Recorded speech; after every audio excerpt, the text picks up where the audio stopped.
So it's a little bit smaller than I thought, but it does the job.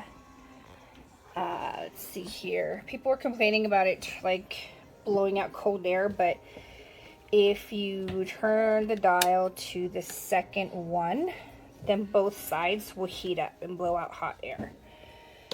I think it's just, and you turn this dial as your heat sensor, and it's blowing hot air out on both sides. Very hot air. And if you turn this to the 1, then this side starts to blow out warm air, and then it's not as hot. Then there's the fan. The fan's still hot, but this side doesn't blow out hot air. It's only one side. So it's done a pretty good job. And if you lift it up, the sensor goes off and it turns off, and then it comes right back on. So awesome. The whole device doesn't heat up either. I have it sitting on a plastic, which is not very safe, but I don't have anywhere else to put it right now. So I do recommend. It does heat up my entire room, and the air is very hot. So recommend.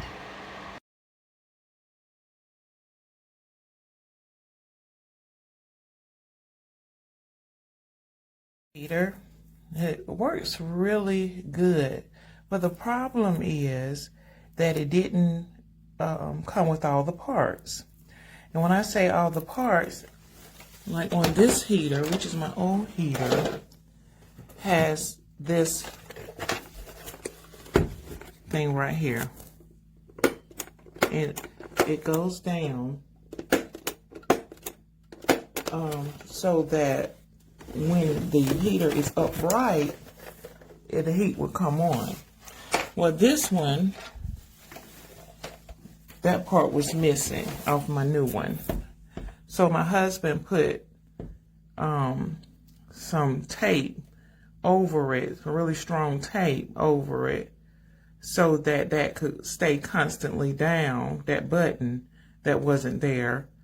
So that area, he put that tape there so it would know that it's okay to come on, so to speak. But it works really good once it's on. It's just make sure that all your parts are there. But it is a good heater. It heats very, very well, and it's really strong. Just wanted to let you know about that part.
The front grille has been dented in. That's fan only. That's low power. That's high power.